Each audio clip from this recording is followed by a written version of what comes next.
Hello everyone, welcome back to my YouTube channel. My name is Simon, a second year medical student at the University of Zambia, and this video is part 2 of how to prepare for exams. Now this video is going to concentrate much on how to use past papers as an individual, and also how you can incorporate past papers into group studies as to get the best out of them. Now if you haven't watched part 1 of this topic, I would advise that you also watch it. You can watch it first or even after this. I think there is no problem in terms of the order, but I'm sure watching it first would be better. Now also, before I proceed, I want to mention that I've included in the description box my contacts for Facebook and Instagram. Although I rarely use Instagram, I use Instagram like maybe less than 30 minutes per less than 45 minutes per week. I presume I'm not very active on Instagram, and also my WhatsApp number. The reason why I've included all those contacts is I want to make this process as very interactive as possible. Feel free to contact me on all those contacts. Let's just make sure that the topics that you bring out after you contact me using those should be related to academics, or should be related to anything that is going to build the both of us. So I'm putting out those contacts so that you guys can contact me. You can ask questions, you can also give advice. I'm looking forward to that, for things that you think I should change about my channel, for things that you think are a bit controversial with how you know them. Yeah, everything. I've included those there, opening up myself for improvement so that you guys have access to talk to me. Yeah, so with all that said, let's get back into our topic for today. Okay, so how to use past paper questions as an individual. I divided this into two.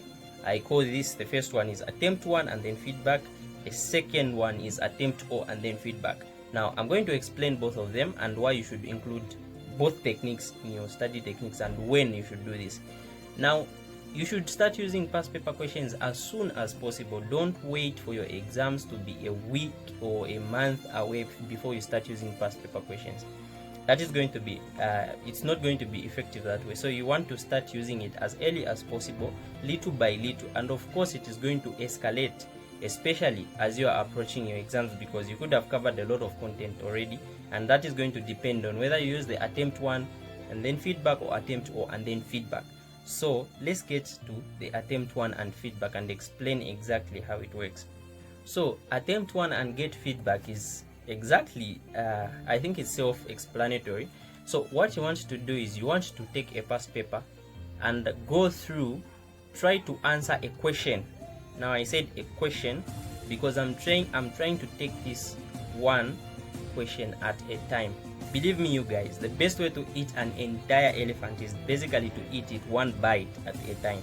So you don't want to put a lot of work on your plate there, and then you want to take it step by step.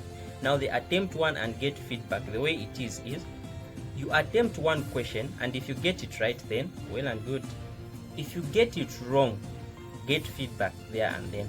Now the reason why I'm saying get feedback there and then is, how are you going to get the feedback? If the past paper questions you're using has got answers, or especially if it's a question bank, then that is another win for you. But first, I don't want you to go straight to the answers. I want you to go to the book and read around that question. Try to find out the roots of why you were unable to answer that question. The reason why this is important is because when you just look at the question, you fail it, and then you look at the answer, you'll be like, oh, I think that makes sense. But the problem is you are not getting rid of the thought process that you had at first that made you fail that question.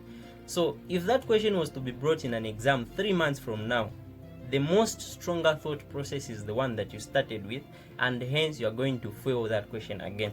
But if you go to the book and read around that question, you are going to know exactly why your thought process was wrong and what is the correct thing. Of course, I'm talking about questions on topics that you have already learned before. I'm not talking about just going into a past paper and start doing questions that you have absolutely no idea. Yeah. And then there will be some other kinds of questions which will have factual kinds of information, which I talked about in my video on how to study different subjects differently, which I think you should check out. I'll also put the link in the description box below. So those kinds of questions will require a fact. Those are facts which you can just Google, or you can even check in a book, and it will just bring like for example, if you're a history student, who discovered this and this, That is just fact. You can just Google it or check in a book.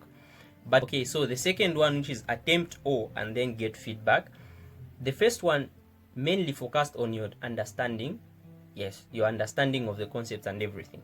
The second one, and as I said in my previous video, part 1 of this video, if you watched it, you are not only tested on how well you understand, you are tested on your accuracy, and you're also tested on your time efficiency.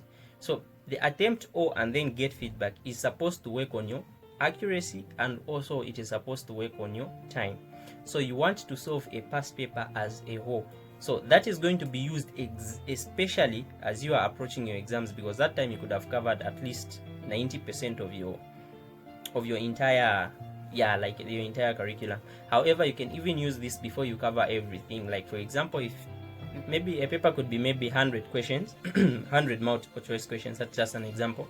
If you've covered like 75% of your 75% of your curriculum, you're probably able to answer like 60 questions of those. Like 60 questions will be from topics which you have learned. So you can basically use just those 60 questions but you solve them as a whole. So you want to be as fast as you can and yet be as accurate as you can, depending on the course. If it's courses like mathematics, that one accuracy is absolute key. Chemistry, physics, those which include a lot of calculations, it is going to require a lot of conscious effort towards making sure that you are as accurate as possible. And then other courses like biology and related, there is not a lot of conscious effort towards accuracy because you rarely make mistakes, but you want to be as fast as you can. Now you want to make sure that you are using both the attempt 1 and get feedback and the attempt O and then get feedback. You have to find the balance. Of course, the attempt O and then get feedback is going to intensify more. Is that correct? Okay, you're going to do it more as you're approaching your exams, because you could have done a lot of work already, but you have to start it earlier, because you have to, like, improving your speed and accuracy is not something that happens overnight. You have to make sure that you're continuously doing that so as to get the benefits of what you're trying to improve. Okay, so now we come to the use of past papers as a group. Now I'm going to talk about how to, as in a study group, there are a lot of things that are involved for an efficient discussion where you are studying as a group. So the point of this segment of this video is not necessarily to explain everything on how you're supposed to do it. I'm only focusing on what you do when you are using past papers, especially as you are approaching your exams, as you are using past papers.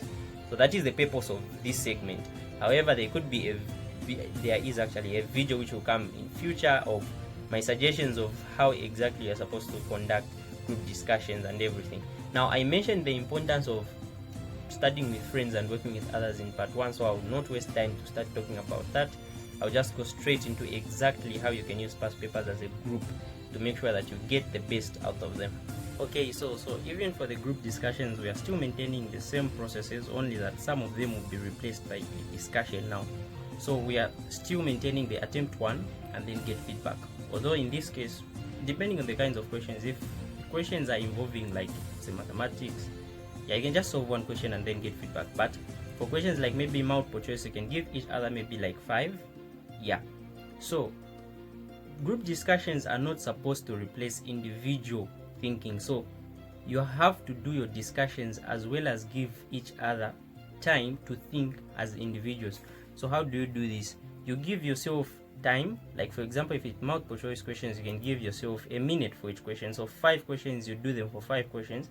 So for that, or 5 minutes. So for that 5 minutes, everybody is required to think as an individual and not go directly into the discussion. Then after that, you can now do things as a group. So the point where you had to go to the books directly to check for concepts which you didn't understand, you replace it with a discussion first. So first you compare your answers and then do the discussion there.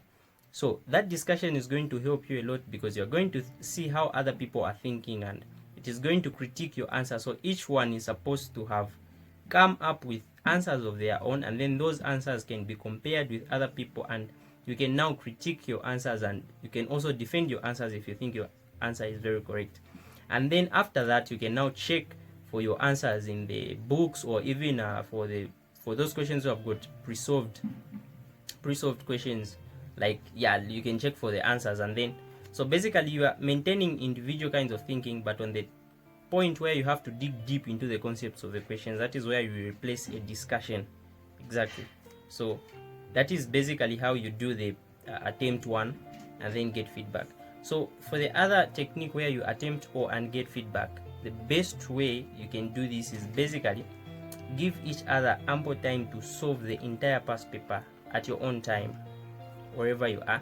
And then you can basically just create a group where you can send all your answers. Now, remember that these techniques are not going to work exactly the same with a lot of people, and other people are not going to be comfortable with them, which is okay. Everybody is different and people are unique. So if you think the technique that I'm going to explain, especially now, is something that you think you can try out, make sure you find people that are also willing to try it out. Don't just force it onto people just because you're friends, or just because you guys are in the same discussion group does not mean you have to do exactly everything the same. So people are different and people are going to prefer their own ways of studying. So if you're trying out something that requires other people, just make sure that also that those other people are just as interested as you are. So basically what you do is you give each other time. As I said, you solve the entire past paper, and then you can now exchange solutions. So you can be a group of 5, 2 or 3, even 2. Like for me in my last year, I did with a couple of friends at first, but at the very end we were just the 2 of us with a friend of mine, where we were solving tutorial sheets and comparing the answers. We solved basically all the tutorial sheets for some of the courses and compared the answers. Now the importance of this is, one, it is going to hold you accountable to solve the questions, because the people are waiting for solutions, because you're sending the solutions at a specific deadline. So you're going to be forced to solve the questions. So it is a very big motivation to actually do some work. Secondly, even for the questions that you get correct, if you just see how other people have answered, it opens up a lot of gates on how to attack that problem. It gives you a broader perspective. And the other thing is, for the questions that you got wrong, basically you're going to be critiqued and you're going to see your weaknesses, which you can work on. So right guys, that's it for today. I hope you found this video helpful. Comment section for you guys. Just remember to comment down, tell me the other things that you think we're supposed to do in group discussions, even as an individual, as we are working with past papers, as we are preparing for exams. Also, critiques and counter thoughts are very much welcome. On things that you don't agree with that I said, if you think there's a better way of doing them, the goal is to continue building each other up. So all those are actually very much welcome. I think that's it for today. See you next time.